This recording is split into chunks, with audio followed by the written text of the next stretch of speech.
हमारे साथ मौजूद है इराज फातिमा, जो कि इस केस की विक्टिम है।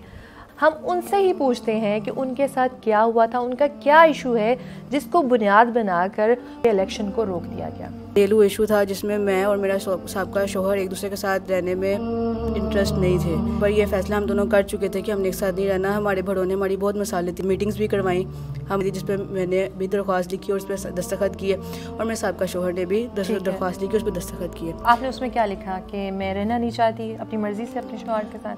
जी बिल्कुल, मैंने यही लिखा था कि मैं मेरे और मेरे साबका शोहर की आपस की नाचाकी की वजह से हम आपस में एक दूसरे के साथ नहीं रहना चाहते। मौलाना साहब का फ़ोन आया, उन्होंने शरई कुछ सवाल पूछने थे, उन्होंने मुझसे पूछे और उसके बाद उन्होंने सीए पढ़ दिए। आपके ऊपर किसी का प्रेशर, दबाव? नहीं, बिल्कुल भी नहीं, बिल्कुल भी आपने नहीं। तलाक अपनी मर्जी से ली? जी बिल्कुल अपनी मर्जी से ली थी। अब जो लोग कह रहे हैं कि ये गैर शरई फैसला था, आपका क्या कहना है उसके बारे में? ऐसा बिल्कुल भी नहीं है। गैर शरई तो वो होता है कि जिसमें या तो वन साइडेड काम हुआ हो, ये दोनों साइडेड से काम हुआ है। उसने भी यही कहा कि मैंने नहीं तुम्हें रखना, और मैंने भी यही कहा है कि मैंने नहीं रहना। अब ये एक चीज़ जो है इसको सियासी रंग दे दिया गया। ये इन्होंने बहुत गलत किया है कि जबकि ये हमारा घरेलू मामला था, इन्होंने सियासी रंग क्यों दिया? या अपने मफाद को हासिल करने के लिए उन्होंने मेरे जो केस है उसको एंटर कर दिया इस चीज़ के अंदर। कोई मैसेज देना चाहें, अपने लोगों को बताना चाहें कि ये सच है झूठ है, कोई पैगाम देना चाहें आप? जी बिल्कुल, ऐसा ये झूठ ही है, इसमें किसी किस्म का कोई भी सच मौजूद नहीं है कि जी ये गैर शरई या गैर आइनी है या मेरे ऊपर किसी चीज़ का प्रेशर था। किसी किस्म का कोई प्रेशर नहीं, म्यूचुअल अंडरस्टैंडिंग के साथ ये काम हुआ सब, जिसकी वजह से मुझे आगे प्रॉब्लम हो रही है। बच्चा भी है? जी, मेरा एक बेटा है। औलाद होने के बाद भी कोई भी किसी किस्म का जो हकूक़ है उसने पूरे नहीं किए। तो ये अब आपके वाक़े को जो है वो एक सियासी रंग दिया जा रहा है ना, यही तो आप क्या कहना चाहेंगी? कोई मैसेज अपने लोगों को देना चाहें, अपने कम्युनिटी के लोगों को देना चाहें आप इस बारे में? जी बिल्कुल, ऐसा ही है कि हमारा एक घरेलू मसला था, हमने अपने इन लोगों से मजबूर होकर हमने तलाक लिया, उसने दिया और मैंने लिया। ये कह रहा है, ये गलत इल्ज़ाम है काजी साहब के ऊपर, ऐसा कुछ भी नहीं हुआ हुआ। कि किसी का दबाव था या आपकी कम्युनिटी ने आपको इस्तेमाल किया है, ये जो आपके सदर हैं उन्होंने आप पे दबाव डाला है तलाक के लिए, या उन्होंने कोई गैर शरई काम किया है?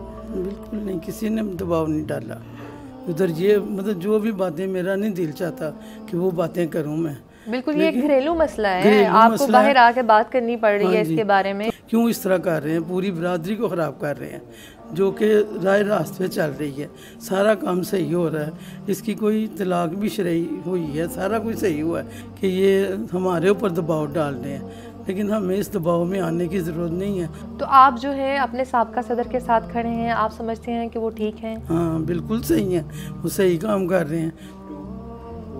आगा नियाज साहब भी हमारे साथ ही मौजूद हैं और हम इनसे भी पूछ लेते हैं कि इस केस में अहम किरदार इनका ही रहा है, इन्होंने तलाक के सीगे पढ़े हैं, तो इनसे शरई हैसियत भी पूछ लेते हैं। अली तुराब ने एप्लीकेशन दी है सदर कौम अंजुमन हुसैनिया को कि मेरा अपनी बीवी इराज फातिमा के साथ अब घर नहीं बस सकता, हमारे दरमियान में इस तरह के हैं कि अब आप हाकिम शर के इजाज़त दें ताकि वो हमारी अलहदगी के शरई तकाज़े पूरे कर दें। दूसरा जो पहलू था वो था ख़ुद मोहतरमा से इजाज़त लेने के लिए, तो मुदस्सिर जमील साहब आए थे जो उनकी वकालत कर रहे थे। मैंने मुदस्सिर जमील साहब से कहा, फ़ोन पे मेरी इराज फातिमा से बात हुई। मोअज़्ज़ज़ मेरे पास आया और मुझे उसने कहा कि आपने पूछा नहीं है, ये नहीं किया, वो नहीं किया। एक तो जो शरी बात कर रहा है, एक तो गैर शरी काम इसने उस वक्त किया, खुफिया रिकॉर्डिंग कर रहा था, और मुझे उससे कोई फ़र्क नहीं पड़ता, चूँकि मैंने जो बात कही थी आज भी वही कह रहा हूँ कि मुझे अंजुमन ने कहा था, अंजुमन को अली तुराब ने कहा था, और मैंने तलाक के सीगे जारी किए। मैंने उसे उस वक्त कहा मोअज़्ज़ज़ से, मोअज़्ज़ज़ साहब अगर आप समझते हैं कि तलाक ठीक नहीं हुई आपके नुक्ते नज़र से, अब भी इद्दत में है, आप अभी उसे कहें रुजू कर ले तो निकाह बहाल हो जाएगा और ये हमारे सीगे पड़े हुए डिवैल्यू हो जाएंगे, बात ख़त्म। जब ये इशू बढ़ा तो फिर हम फॉलो करते हैं हौज़ा इल्मिया जामिअतुल मुज़र जो हमारी कौमी मादर इल्मी है, तो मैं वहाँ पे गया। मैं ये इसकी जो अली तुराब की एप्लीकेशन थी मैंने आयतुल्लाह हाफ़िज़ इराज नदवी साहब के सामने रखी। मैंने कहा किबला मैंने इस दरख्वास्त पर तलाक के सीगे जारी किए कि जब शौहर किसी और को वकील बना रहा है, मैंने शौहर से नहीं पूछा क्या शरन मैंने ये ठीक किया है, तलाक वैलिड है, तो उन्होंने फतवा लिख के दिया दारुल इफ्ता से। इनसे मैं बात करती हूँ, इनसे पूछती हूँ कि ये सारा मामला क्या क़वाइद ज़वाबित के मुताबिक हुआ है? जी, इराज फातिमा दी जिहड़ी दरख्वास्त लिखी गई है उहदे ते मेरे एज ए गवाह दस्तखत मौजूद ने। ठीक है। और जिहड़ी अली तुराब ने दरख्वास्त लिखी सी वो मेरे सामने लिखियां गई दो भी दरख्वास्तां, उहदे ते अली तुराब दे दस्तखत और मौजा साहब ने दस्तखत आपने खुद कराया अली तराब से?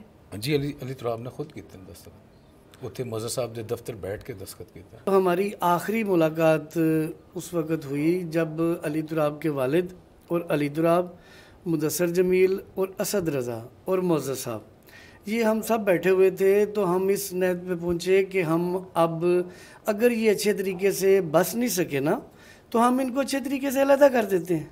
इन्होंने कहा बिल्कुल ठीक है, आप दरख्वास्त लिखवाएं। और एक पे अली तराब ने साइन कर दिए, उसके बाद मौजा साहब ने साइन कर दिए और उनके गवाह असद रज़ा ने साइन कर दिए। दूसरी दरख्वास्त हमने इराज फातिमा को दी, उसके ऊपर उसके साइन करवाए और गवाह के तौर पर मुदस्सर जमील के साइन करवाए। अपने बच्चे की हम शादी करना चाहते हैं, इसको प्लीज़ इसको जल्दी फारवर्ड करें। मैंने कहा कि ठीक है। मैंने दरखास्तें दोनों से लिखवा के मैं उनके पास लेके आया और ला के ये मसालती कन्वीनियर इमरान हैदर साहब के पास में गया। मैंने कहा ये दो दरखास्तें आई हैं, दोनों की इसके ऊपर साइन है, लड़का लड़की दोनों ने इजाज़त दी है कि आप हमारे तलाक़ के शरई जो है सीगे जारी कर दें।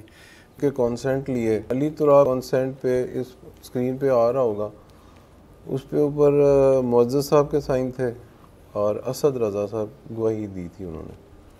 और इराज फातिमा के जो कॉन्सेंट था कि वो इस शादी को कंटिन्यू नहीं कर सक रही, उस पर मुदस्सर जमील साहब के साइन थे। इन्होंने बताया कि सामान का तबादला हो चुका है। इनका मामला तो अंदरूनी खाना सेटल हो चुका था, ये भी एग्रीड थी और वो भी एग्री कर गया हुआ था कि मैं इस शादी को कंटिन्यू नहीं कर सकता। मामला जो है ख़त्म हो गया, वहाँ पर आप लोगों ने इस केस को वाइंड अप कर दिया। फिर इतने अरसे बाद क्यों ये मामला जो हैं इनको लाया गया मंजर पे और फिर इसको कहा गया कि ये गैर शरई है? ये जो लोग अंजुमन हुसैनिया को टेक ओवर करना चाहते हैं या अपना तसल्लुत इसके ऊपर लाना चाहते हैं, ये उनके अपने मकासद हैं। हम तो अपना काम कर रहे हैं, ना गैर आइनी करते हैं ना गैर शरई करते हैं। साहब, एक फ़ोन कॉल आई थी आपको एनओसी की, वो किसकी थी? मुझे मौजूद साहब की फ़ोन कॉल आई थी और उन्होंने कहा था कि आपके पास एप्लीकेशंस आ गई हैं अली तराब की और इराज की, तो आप ज़रा मेहरबानी करके एनओसी ज़रा जल्दी इशू करवा दें। एनओसी थोड़ा सा बताएं कि एनओसी क्या होता है? एनओसी अंजुमन हुसैनिया ख्वाजगान आइन की एक शिक है जिसमें हम तलाक़ की शरह को रोकने के लिए अपने तय कोशिश की है कि ये घर बैठे ही बच्चियों को तलाक़ ना दे दें, इनको कोई प्रेशर हो अंजुमन हुसैनिया का। ठीक है। मैं इस बात की गवाही देती हूँ कि मेरे ज़ाती केस को गलत तरीके से इस्तेमाल करके काजी साहब और अंजुमन हुसैनिया पर गलत बहतान लगाए जा रहे हैं। मेरा तमाम काम आइनी और शरई तरीके से किया गया है।